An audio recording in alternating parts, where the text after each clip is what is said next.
আসসালামু আলাইকুম প্রিয় বন্ধুরা, আজকে আমি আলু ভাজি করেছি।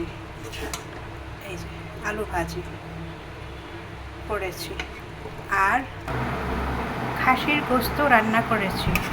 এই যে ঝোল করে খাসির গোস্ত। আর কি জানেন, মজার জিনিস, কাঁঠালের বিচি ভর্তা করব। এর জন্য কাঁঠালের বিচি ভেজে ছিলে নিয়েছি। এখানে রসুন, মরিচ, পেঁয়াজ দিয়েছি।